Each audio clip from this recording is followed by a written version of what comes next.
So hello friends, welcome to video number 5 of the daily revision series.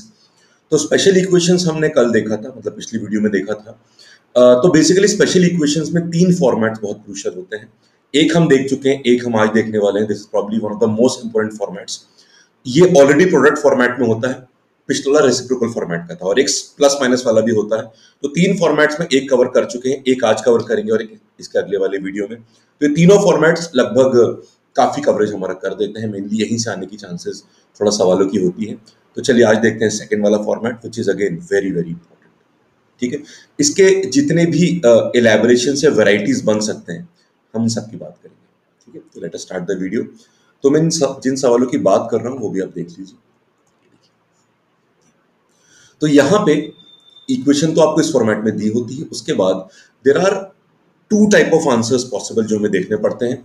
इधर we are looking for only integral solutions और we are looking for positive integral solutions.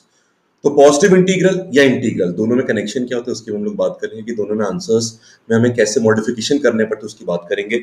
बहुत crucial concept है, पर काफी simple concept है, बड़े बार पता होना चाहिए आपको, बस इतनी सी बात है।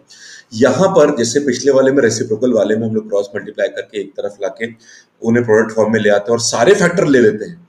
यहाँ सारे फैक्टर नहीं आएंगे, एक बहुत क्रूशियल डिफरेंस है पिछले वाले सवाल में और इस सवाल में, उसकी बात करेंगे। और इसके दो तीन हमने सब क्वेश्चंस भी रखे हैं, देखिए कैसे। तो पहली बात तो इनिशियल पार्ट यहाँ सिंपल है, आपको पता है फॉर्मूला क्या होता है। ये हो जाएगा x plus y into x minus y equal to 60। ठीक बात है। अब यहां ध्यान दीजिएगा, पिछले सवाल में जब हमने किया था 1/x plus 1/y is equal to 1 something, उसमें दो ब्रैकेट बनते हैं। मान लो मैंने यहां पे लिखा होता 1/x plus 1/y equal to let's say 1/10 लिखा होता, तो ब्रैकेट क्या बनते पूरा सॉल्व करके, जो मैंने आपको लास्ट क्लास में बताया था, x minus 10 y minus 10 equal to 100 बनता। यहां पर भी फॉर्मेट सेम सा लग सकता है आपको, पर अंतर यहां पे ये है कि इस वाले लेफ्ट वाले क्वेश्चन में एक ब्रैकेट में दोनों वेरिएबल्स है, और हमें मान लो इसे इंटीजर 1 मान रहा हूं मैं, पहले ब्रैकेट को, दूसरे को इंटीजर 2 मान रहा हूं इस वाले में। तो इंटीजर 2 को ही अकेला इंटीजर रखना काफी नहीं है, अल्टीमेटली तो एक्स और वाई इंटीजर आने चाहिए आपके, जो यहां पे तो ऑटो इंश्योर हो जाते हैं इस वाले क्वेश्चन में, पर वहां पे अपने आप नहीं होता। तो मेन फर्क देखा आपने, दोनों में i1 इंटू आई टू हो रहा है, इंटीजर इंटीजर, पर फर्क ये है इधर पिछले वाले क्वेश्चन में जो हमने किया था एक ब्रैकेट में एक ही वेरिएबल है, पर इस वाले में एक ब्रैकेट में दोनों वेरिएबल्स आते हैं। And how does that affect the solution, उसकी हम लोग आज बात करेंगे। ठीक है, तो ये तो हम पहले कर चुके हैं, इसको भी हटा देते हैं। आइए यहाँ पे आ जाइए। तो एक बात तो क्लियर है कि दोनों ब्रैकेट्स इंटीजर तो होंगे ही यहाँ पे, तो हमें 60 को दो इंटीजर के फॉर्म में ब्रेक करना है, तो आने तो फैक्टर ही है, पर यहाँ पे हम सारे फैक्टर्स नहीं लेते, और यहाँ पे फैक्टर नोट डाउन करना बेटर होता है। ठीक है, तो पहला क्या हो जाएगा, 60 इंटू 1 कर लिया आपने, फिर हो जाएगा आपका, अब इसको बढ़ाते रहते हैं, 1 हो गया फैक्टर, 2 भी फैक्टर होगा, तो 2 से 30 लिख सकते हो आप। फिर 3 आ गया, तो 3 से आप लिख सकते हो 20। फिर 4 आ गया, 4 से लिख सकते हो आप 15। एक बात ध्यान रखिएगा, 60 नंबर मैनेजेबल है, नंबर बड़ा भी हो सकता है, मैंने फिर बाद में 420 भी लिया है नंबर इसमें। पर अगर आपको फैक्टर कोई मिस ना हो, उसके लिए आप पहले प्राइम फैक्टर करके रख सकते हो, अगर आपको कन्वीनियंट लगे तो 2 से कितना हो जाएगा।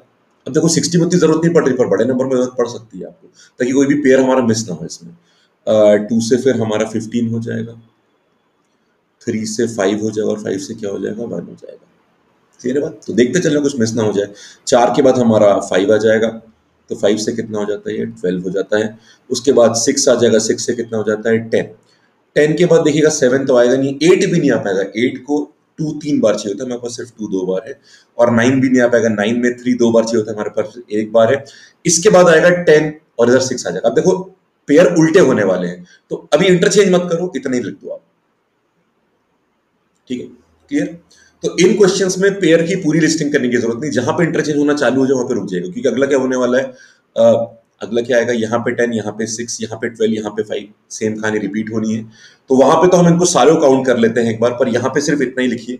अब आगे कहानी देखिए क्या होगा। देखिए अब कहानी ये है कि let me take any of the pair, चलो इसको ले लेता हूँ, 15 4 को ले लेता हूँ।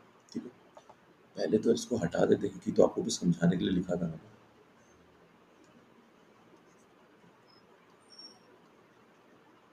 क्योंकि हमें यहाँ पे थोड़ा ना काम करना पड़ेगा, ठीक। और फैक्टराइज आप समझिए हो, सबको हेल्प मिली जाती है। चलो, तो अब हम देखते हैं कि दोनों आंसर्स कैसे कैसे आएंगे। हमें यहाँ पे नजर रखनी है इंटीग्रल आंसर पे भी और पॉजिटिव इंटीग्रल पे भी। तो पहले तो 15,4 में आप ये मान लो कि पहले हिस्से को मैं अल्फा बोल देता हूँ, दूसरे हिस्से में बीटा बोल देता हूँ। 15,4 में अल्फा 15 है और बीटा 4 है। तो मैंने आपसे बोला था कि इन अल्फा और बीटा तो इंटीजर हो गए आपके इन सारे पेयर्स में, पर आपको एक्स वाई को इंटीजर रखना है। That is a more crucial part, है ना। ऐसा ना हो कि अल्फा बीटा तो इंटीजर हो जाए पर एक्स वाई इंटीजर आए नहीं, जो रिस्क पिछले क्वेश्चन में था, क्योंकि उसमें एक ब्रैकेट में एक ही इंटीजर आता है, एक ही वेरिएबल आता है, सॉरी। पर यहाँ पे एक ही ब्रैकेट में दोनों वेरिएबल आते हैं, तो कहीं ऐसा ना हो कि दोनों का सम तो इंटीजर हो पर ओरिजिनल इंटीजर ना आ पाए। That will be a problem for us, that won't be a solution, ठीक है। अब देखो कैसे। तो मान लो मैं x प्लस वाई को अल्फा मान लेता हूँ और x माइनस वाई को बीटा मान लेता हूँ। ये सारे पेयर अल्फा इंटू बीटा के फॉर्म में लिखे हुए हैं। यहाँ पे x कितना आ जाएगा, कैसे सॉल्व करोगे आप? एक बार ऐड करके अपॉन टू कर दो, एक बार माइनस करके अपॉन टू कर दो आप। तो x कितना आ जाएगा, alpha plus beta upon two, और y कितना आ जाएगा, alpha minus beta upon two. तो इन्हें इंटीजर करने के लिए अल्फा प्लस बीटा और अल्फा माइनस बीटा आप देख रहे हो 2 के मल्टीपल होने चाहिए, which is possible only when either both alpha and beta are odd और both alpha and beta are even. दोनों ऑड या दोनों इवन होंगे तब यह कहानी होगी। तो आप सारे पेयर नहीं लोगे, आप सिर्फ वो पेयर लोगे जहां पे दोनों या तो ऑड या फिर दोनों क्या हो, इवन। पर इस स्पेसिफिक केस में अगर आप ध्यान दोगे तो 60 में 2 तो आता है, 2 बार आता है, पर कम से कम एक बार तो आ ही गया ना। जहां पर 2 की एंट्री हो चुकी है वहां पर दोनों ऑड तो कभी हो ही नहीं सकते। वो 2 कहीं तो रखोगे आप, तो वो तो इवन हो ही जाएगा। तो दोनों ऑड तो यहां आने नहीं वाले, तो यार ढूंढोगे आप दोनों even. You will take only those pairs where both are even, ठीक बात है। अब देख लो यहाँ पे दोनों इवन वाले पेयर कौन से हैं। तो एक तो हमारा ये पेयर है 32 और 10,6, और कुछ है क्या? नहीं, और कोई पेयर नहीं है। अब ध्यान दीजिएगा, एक और जरूरी बात है यहाँ पे। जरूरी बात ये है कि मैंने 30 और 10,6 ले लिया। अब यहाँ पे देखिएगा, एक वैल्यू में x प्लस वाई को देने वाला हूं और एक देने वाला हूं x माइनस वाई को। तो ये मैंने 10 बोल दिया, ये 6 बोल दिया। अब ध्यान दीजिएगा, जब आप x प्लस वाई को बड़ी वैल्यू दोगे और x माइनस वाई को छोटी वैल्यू दोगे, तभी जाके x पॉजिटिव और y नेगेटिव आएगा। यहाँ पे निकाल लो x वाई कितना आ रहा है, जोड़ के अपॉन 2 करो तो 8 हमारा x आ गया, माइनस करके अपॉन 2 करो तो 2 हमारा y आ गया। दोनों पॉजिटिव आ गए। पर अगर आप उल्टा कर देते 6 और 10, तो जोड़ के अपॉन 2 करने पर x तो आता पॉजिटिव, पर माइनस करके अपॉन 2 करने पर y प्लस 2 नहीं माइनस 2 आ जाता। क्लियर है बात? इसीलिए आप इन जोड़ियों को इंटरचेंज नहीं कर सकते, इसलिए इंटरचेंज मैंने अभी नहीं किया था, अभी ओरिजिनल लिखा था।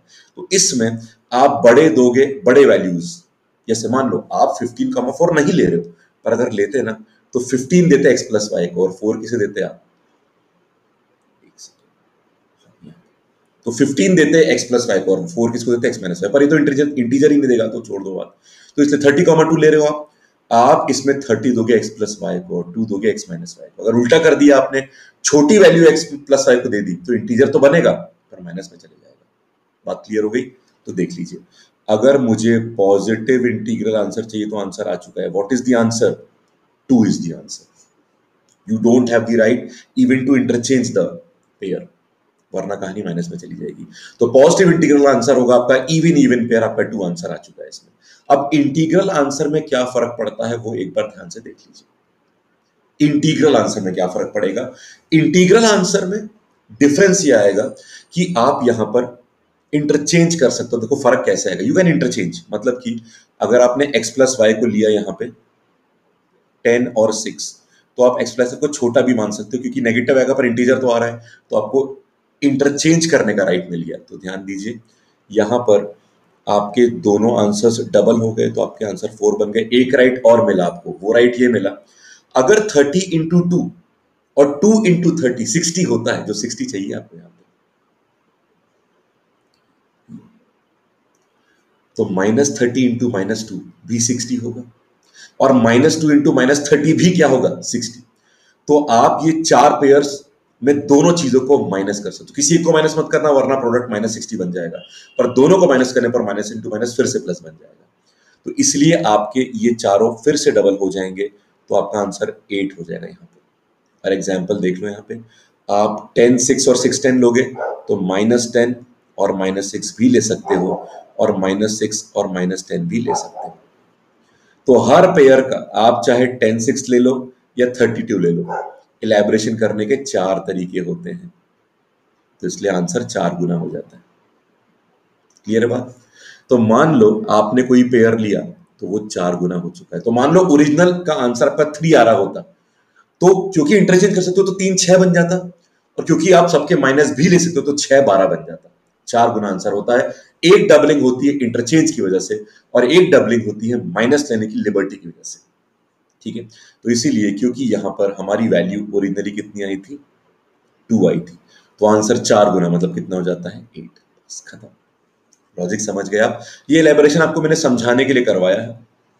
ठीक, एग्जाम्पल भी देख लो। इसमें दोनों को ऐड करके अपॉन 2 करो तो आपका x आ गया -8, और दोनों को माइनस करके अपॉन 2 करो आप तो ये कितना आ जाएगा, दिस विल बी -2।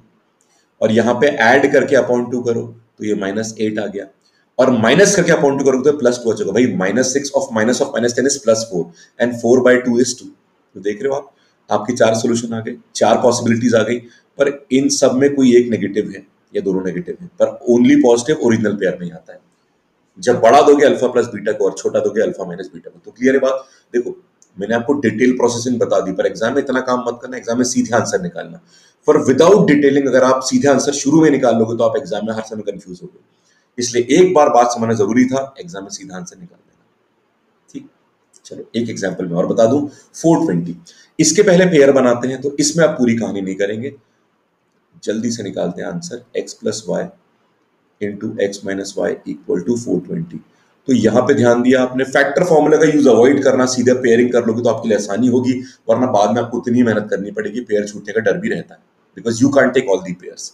ठीक, देखिए अब जो ब्रेक करना है हमको तो 420 हो जाएगा। 420 में आप लोग जानते हो कि भाई कुछ तो पेयर हम लोग ले ही चुके हैं, ये 2 आ गया, यहाँ पे एक और 2 आ जाएगा, 105। थोड़े पेयर ज्यादा बन रहे हैं इसलिए मैंने इसको दोबारा लिया है। ठीक है, तो 3 से क्या हो जाएगा, फिर 3 से हमारा हो गया ये 35 हो गया, ये 5 से हो गया 7, और 7 से हो गया 1। आइए पेयरिंग देखो, प्राइम फैक्टराइज का मतलब आपको कुछ पेयर कॉम्बिनेशन में भी मिलते हैं, जैसे कि एक पेयर हमारा 2 × 7 14 भी होगा, पर पेयरिंग करते वक्त कोई पेयर छूट ना जाए, उसके लिए प्राइम फैक्टराइज कर लेना सेफ रहता है। आपको नजर रहती है कि फैक्टर बन कैसे रहे, वरना पेयर बनाने में कई बार थोड़ा टेंशन हो जाता है, एटलीस्ट एग्जाम प्रेशर में ये गड़बड़ हो सकती है। आइए देखते हैं, चलिए पेयर बना लेते हैं। तो पहला पेयर 420, अब यहां से कहानी को बढ़ाते चलेंगे। 1 हो गया, भाई इधर नंबर बढ़ाते चलो, दूसरा तो अपने आप आता ही रहेगा उसमें। ठीक है, एक 1 हो गया, और 2 से कितना हो जाएगा, 210। 3 भी आ जाएगा, बिल्कुल 3 तो आ ही रहा है, 3 आ गया। 3 से 140 बना लिया। 4 भी यहाँ पे, क्योंकि हमारे पास 2 2 बार है यहाँ पे, तो 4 आ जाएगा। 4 से कितना हो जाएगा, अब सिंपल है, 4 में एक 2 को यहाँ ले आओ तो इधर 105 बचेगा, तो बार बार ओरिजिनल पेयर पे जाने की जरूरत नहीं है आपको। 5 भी यहाँ पे है, 5 भी यहाँ पे आ चुका है, ये रहा। तो 5 से कितना हो जाएगा हमारा, 84 हो जाएगा। 420 से कर लो 525। क्लियर। 6 यहाँ पे मिलेगा हमें, 6 से आता है हमारा 70। 7 तो हमको, हाँ 7 भी है यहाँ पर, तो 7 भी है, तो 7 से क्या आ गया, 60। 8 हमको नहीं मिल पाएगा क्योंकि 8 को 3 2 चाहिए होता है, हमारे पास नहीं है। 9 भी हमको नहीं मिल पाएगा, पर हमें 10 मिल जाएगा। तो 10 से क्या आ गया, 9 के लिए एक्चुअली 2 3 चाहिए होते हैं, हमारे पास एक ही 3 है। 10 हो गया। 11 तो नहीं मिलेगा, यहाँ पे 6 मिल जाएगा, सॉरी 12 मिल जाएगा। 12 के लिए एक सिंपल काम करो, ये 70 और 6 है ना, एक 2 यहाँ ले आओ तो यहाँ 35 बचेगा। 13 नहीं मिलने वाला, 14 मिल जाएगा क्योंकि हमारे पास 7 था। तो 14 के लिए एक 2 यहाँ ले आओ तो ये 14 बन गया, यहाँ 30 बचेगा, सिर्फ 30 बचेगा। Are we getting 15? यस, 15 भी हमको मिल रहा है, ये रहा 15। 15 के लिए एक सिंपल काम करो, 5 तो है, 3 ले आओ, 3 ले आओ। ठीक है, तो ये कितना बन जाएगा, 28 बन जाएगा। 28, 84 को 3 यहाँ पे ट्रांसफर कर दो, तो 28 बन गया, बढ़िया। 15 के पास 16 नहीं मिल पाएगा आपको, क्योंकि 16 में हमारे पास 8 चाहिए होता है। सॉरी 8 क्या बोल रहा हूँ मैं, 16 में आपको 2 4 बार चाहिए होता है, नहीं मिलेगा आपके पास, 2 से 2 ही बार है। 17 नहीं होगा, 17 तो 5 नंबर होता है। 17, 18 में 9 चाहिए, 9 आपके पास नहीं है। 19 भी नहीं होगा, 20 मिल जाएगा आपको। 20 करते ही ये इस तरफ कितना बन जाएगा, 21। अब आपको पता है क्लोजेस्ट आ चुके हैं, अगला पेयर 21 अभी 21-20 बना, अगला 20-21 बनेगा। अब इंटरचेंज चालू हो चुका है। इंटरचेंज वाली हम लोग बाद में देखते हैं, तो उसको भी देखने की जरूरत नहीं, पूरे लिखने की जरूरत नहीं, इतना काफी है। डबलिंग बाद में कर लेते हैं हम लोग, ठीक है। दोनों आंसर निकालेंगे, विल फाइंड द आंसर। अब देखिए ध्यान दीजिएगा, यहाँ पर आपको पता है कि x प्लस वाई हमारा अल्फा होगा और x माइनस वाई होगा हमारा बीटा, और ये सारे पेयर अल्फा इंटू बीटा लिखे हैं, तो x क्या होगा अल्फा, x क्या होगा alpha plus beta by two, और y क्या होगा alpha minus beta by two. आपको पेयरिंग पता है, क्योंकि हमें अल्फा प्लस बीटा और अल्फा माइनस बीटा चाहिए, टू का मल्टीपल, तो दोनों इवन या दोनों ऑड होने चाहिए। क्योंकि टू आ चुका है 420 में, टू तो है ही ना, इसलिए दोनों ऑड हो नहीं सकते, दोनों इवन के लेने पड़ेंगे आपको। क्लियर होगी बात। एक बात ध्यान रखना, अगर राइट साइड के नंबर में टू एक बार भी ना हो, मतलब अगर हमारा ऑड नंबर हो जाए, तो इवन की तो बात खत्म हो जाती है, तो आप ऑड ऑड पेयर लोगे उसमें। तो ऐसा नहीं कि वहां पे आंसर नहीं था, वहां पे फिर ऑड ऑड के आंसर बन जाएंगे। ठीक, चलो अब देख लेते हैं कौन से हमारे इवन इवन वाले हैं। ये है, और कौन है, ये तो नहीं है, सॉरी, हमें दोनों चाहिए ना। 76 ये आ गया, कुछ छूटा तो नहीं, हाँ ठीक है। ये दोनों दोनों इवन चाहिए, आपको ध्यान रखिएगा। ये रहा, और बस इतना ही। बाकी सब में एक इवन भले ही मिल रहा है आपको, पर दूसरा इवन आपको यहाँ पे नहीं मिल पाएगा। यस, ठीक है। तो कितने पेयर हैं, 4। तो अब सीधे पॉजिटिव इंटीग्रल का आंसर हमारा 4 आ चुका है। नेगेटिव, सॉरी, अगर इंटीग्रल आंसर चाहिए आपको इंटीग्रल, तो उसमें नेगेटिव इंटीजर भी ले सकते हो आप, ठीक है। तो पॉजिटिव इंटीग्रल का आंसर है 4, और इंटीग्रल का आंसर क्या होगा, 2 गुना है, 4 गुना है, 4 गुना 16 आंसर हो गया 60। Y 4 times. आप इनको इंटरचेंज भी कर सकते हो, और आप इनके नेगेटिव इक्विवेलेंट भी ले सकते हो, तो इसलिए आंसर 4 गुना होता है, बस आ गया आंसर। तो एग्जाम में काफी जल्दी कर सकते हो, बस पेयरिंग ठीक से करना, उसमें गलती नहीं होनी चाहिए। इसका एक एक्सटेंशन अगर मैं बताऊं आपको, वो ये रहा, इसको मैं यही लिख देता हूं। So x square minus 4y square, क्योंकि पेयरिंग यहाँ बनी रखी है ना हमारी 420, ठीक। अब यहाँ पे पेयरिंग तो कर लोगे आप, अब पेयर लेने कौन से आपको वो देख लो आप। ये एक्चुअली क्या है, x प्लस 2y और x minus 2y equal to what, 420, ठीक है। तो यहाँ पे x प्लस 2y को हम लोग अल्फा मानेंगे, और x माइनस 2y को हम लोग क्या मानेंगे, बीटा। और अल्फा बीटा के पेयर आपके मल्टीप्लाई होकर लिखे ही पड़े हैं। तो देखिएगा x कैसे आएगा, पहले ऐड करके अपॉन 2 कर दो, तो अल्फा प्लस बीटा बाई 2। और यहाँ y कैसे आएगा वो ध्यान से देखिएगा, y कैसे आएगा, माइनस करोगे पहले तो आएगा आपका अल्फा माइनस बीटा, अपॉन 2 या अपॉन 4, अपॉन 4। तो ये कोफिशिएंट 1 नहीं था, क्या था इसके 2। तो दोनों इक्वेशन को माइनस करके आपको लेफ्ट में 4y मिलेगा, और राइट में क्या मिलेगा, अल्फा माइनस बीटा अपॉन 4 है, का ध्यान रखिएगा। तो आपको ऐसे पेयर लेने हैं जिनका सम 2 का मल्टीपल हो, पर डिफरेंस किसका मल्टीपल हो, 4 का मल्टीपल। तो पेयर सिलेक्शन में एक्स्ट्रा रूल अप्लाई हो गया, क्वेश्चन मुश्किल बिल्कुल नहीं बना। तो हर बार पेयर सेम तरह के नहीं लेते, वो इक्वेशन पे डिपेंड करता है, ठीक है। तो ऐसे पेयर लो जहां पे सम होगा 2 का मल्टीपल, वो तो सिलेक्टेड ही है आपके। इसमें से सारे पेयर, ये चारों पेयर नहीं लोगे अब आप, ठीक है। ऐसे पेयर लो जिसका डिफरेंस 4 का मल्टीपल हो, तो देख लो 210 माइनस 2 होता है 208, yes it's a multiple of 4, ये ले लोगे आप, ये ले लिया। 70 माइनस 6 होता है 64, yes 64 is a multiple of 4, ये भी चल गया हमारा। 42 माइनस 10 कितना हुआ, यहाँ पे सारे तो नहीं आ जाएंगे, चलो देखते जो भी आपने क्या करना है इसमें। 42 माइनस 10 कितना था, 32, yes it's a multiple of 4। 26 minus 14 is 16, ये भी आ गया, ये भी आ गया। चलो आ ही गई, पर हो सकता है कई बार ना आए यहाँ पे, वो ध्यान रखिएगा। बात क्लियर हो गई, ठीक। रीजन यहाँ पे ये है कि कई बार हो सकता है कि कुछ पेयर 2 के मल्टीपल है पर 4 के ना आए, उनको मत लीजिएगा, ठीक है। यहाँ पर तो ऐसा कुछ नहीं हुआ, हाँ बस चेक कर रहा था, ठीक। पर हो सकता है कई बार ऐसा हो भी जाए, बी वेरी वेरी केयरफुल। तो क्रॉस चेकिंग ऑफ पेयर करना पड़ेगा आपको। तो यहाँ पर भी आंसर क्या आ जाएगा, पॉजिटिव इंटीग्रल का 4 और इंटीग्रल का 16। हर बार सेम नहीं आता, कई बार कुछ और भी हो सकता है, सेलेक्टिवली चेक कर लीजिएगा, ठीक बात है। तो चलिए ये बात यहाँ पे खत्म करते हैं। तो हमने रेसिप्रोकल फॉर्म देख ली और x square minus y square वाली फॉर्म देख ली, both are very very important. बस एक फॉर्मेट बचता है जहां पे हम प्लस या माइनस का यूज करते हैं एक equation, that is also very very important. वो तीसरा और आखिरी पार्ट रहेगा स्पेशल इक्वेशंस का, फिर कहानी को आगे बढ़ाएंगे हम लोग। ये बड़े क्रूशियल सवाल है, एलजेब्रा के हैं, पर बड़ी अच्छी स्कोरिंग यहाँ पे हो सकती है, ठीक है। चलिए बात समझ में आ गई हो तो जो भी फीडबैक है आपका कमेंट बॉक्स में बता दीजिएगा। जो भी और फीडबैक्स हैं वो मैं आपके पढ़ते जरूर रहता हूँ, they are very very important feedbacks. शायद हर फीडबैक फॉलो ना हो पाए, बट उन्हें सिंसियरली मैं काफी पढ़ता हूँ। तो फीडबैक्स बोलते रहिएगा, आपको जो भी कमेंट्स बॉक्स में उसमें लिखते रहिएगा, ठीक है। चलिए कहानी खत्म करते हैं। अगले वीडियो में मुलाकात होगी आपसे।